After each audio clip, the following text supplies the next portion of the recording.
Well, good morning. It's always lovely to start off with the snowman, and the reason that I do is that it's on a card. This year, it's the Red Cross's Christmas card, and what a good choice because it's a wonderful story and a wonderful storyteller in the scheme of things. A snowman flying off into the air with a little boy to take a look at the world on Christmas Eve. And then, of course, the sad thing that the snowman melts and the little boy is left bereft. But on the belief that next year the snowman will be back.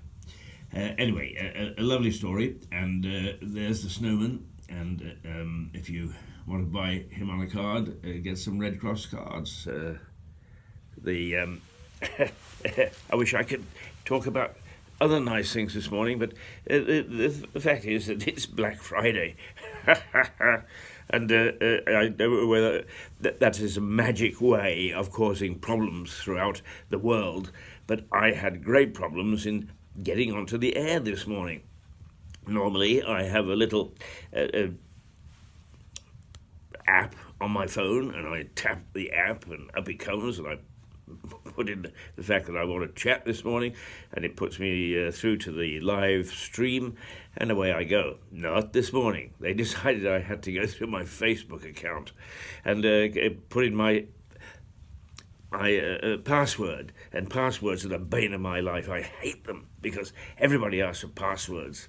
And frankly, as I said before, any thief who wants to go tap into my account, he can have my overdraft with great pleasure. So that's the only thing it's protecting.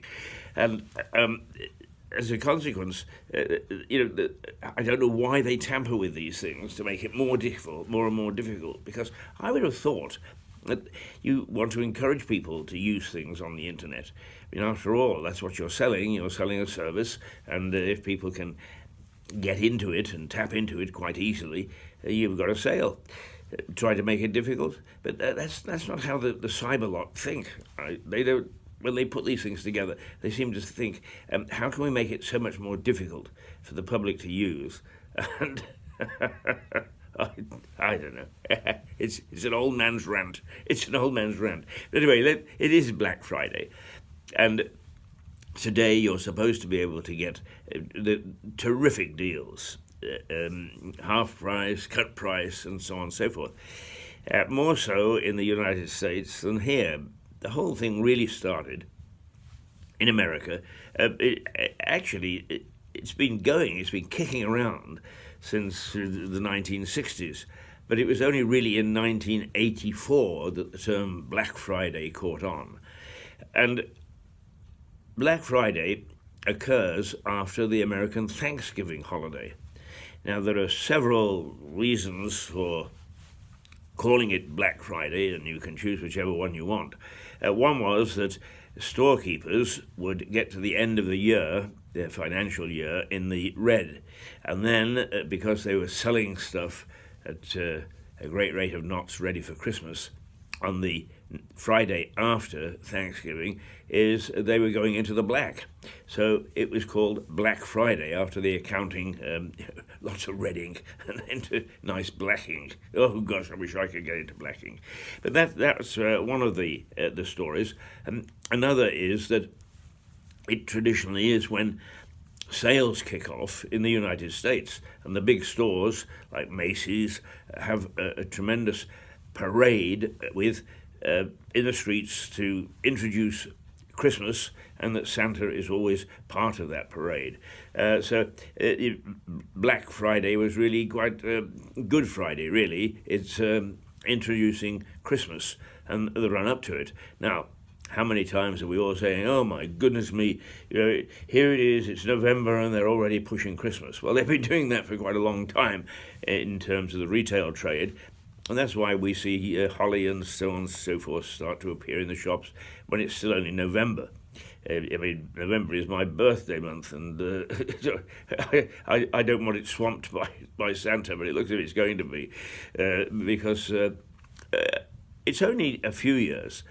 In fact, it's in this decade, No, sorry, 2013. It shows how old I am, 19. I always think in terms of 19. 2013, 2014, before it really started to catch on here.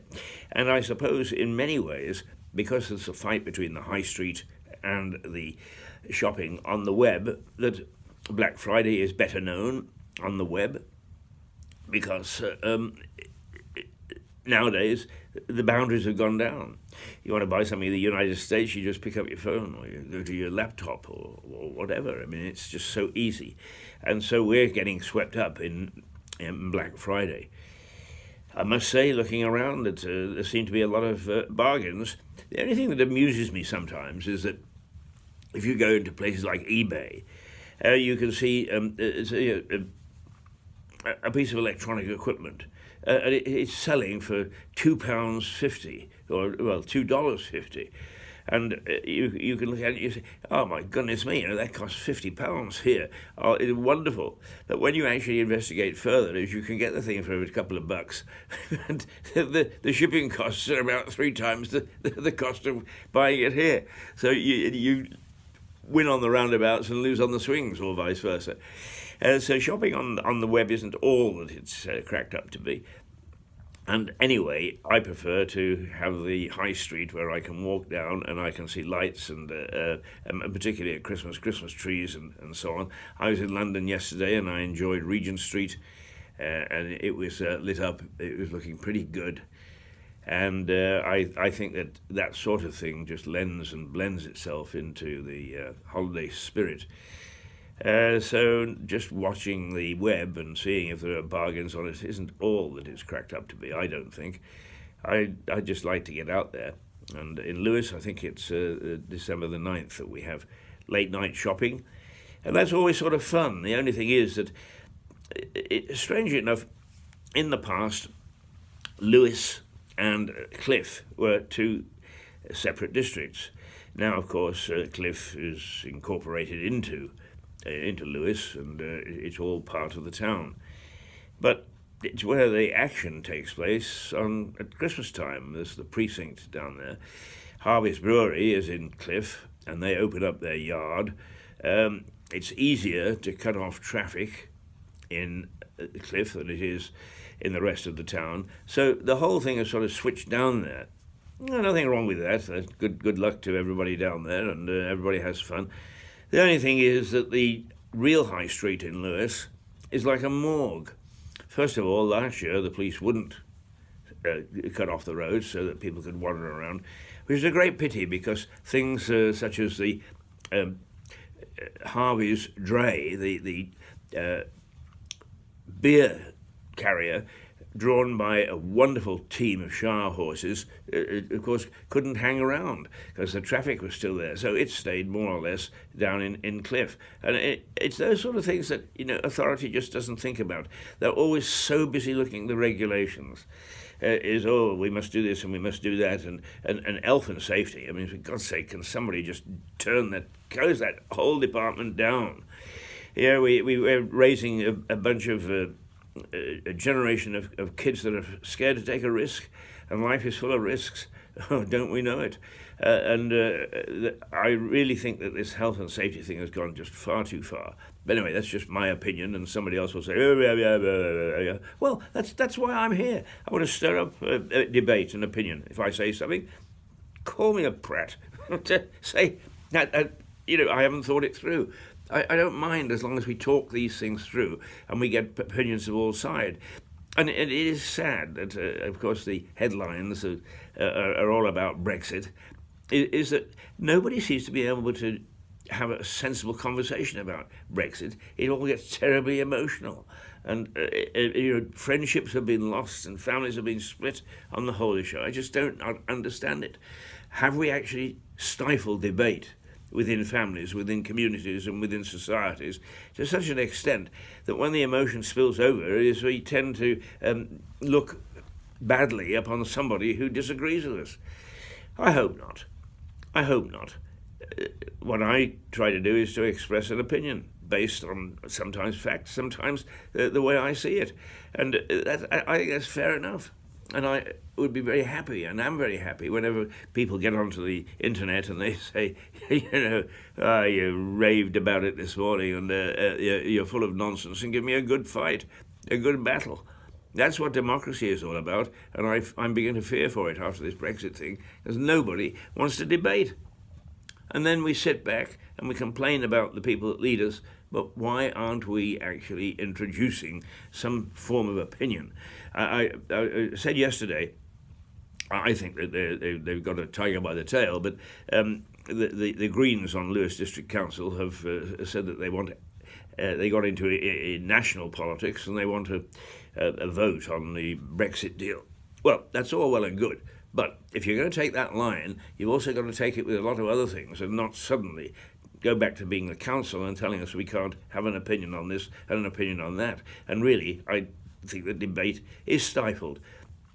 Anybody who goes out into to a protest or whatever, nobody pays much attention to them. It's very nice to see 400 people turn up about this thing, but having considered it very carefully, is to hell with you. We're going to do what we thought we were going to do in the first place. I think democracy has got to be extended a bit beyond that now. I think if we're going to actually get people back to thinking and debating and arguing in a real way, rather than this emotional nonsense that Brexiters turned up. I'm not going to get into Brexit because I don't want to lose friendships either. But but in the broader sense, we need to talk things through. We need to have a debate. We need to be able to say what we think about our society. And we need people to disagree with us, but to disagree with us in a sensible and sound way so that we can hear all opinions, not suddenly get all excited and flounce and stamp your little feet. Well, this is called a rant. I've ranted. Black Friday. Go out, look at the shops, go onto the internet, see what deals you can make, because today is the day to get them. But remember, it started in the States, and if you want a really good deal, go onto the internet and see what's boiling over there. But get something that says delivery free, because otherwise you'll be paying well over the odds. Black Friday, and I hope that everybody in the States, because I know we've got some in the States, so I hope that they had a wonderful Thanksgiving. Terrific time of year. Hoodly-doo. All right, enough for Friday. Have a good weekend. We'll be back on Monday with another rant, another go. I expect that my favourite people at Customer First, well, I know that they've upset me already yesterday, so I shall be ready to have another go at them next week. They don't learn, those people. They are the strangest people. I really think that they breed unto themselves. They must go to a special training college. Never mind. Customer First. Is customer first. Oh, it's wonderful when you get something from Lewis District Council. Customer first. Don't go back to them and accept to be treated like a customer. Oh, you're in trouble, mate. Toodle pip.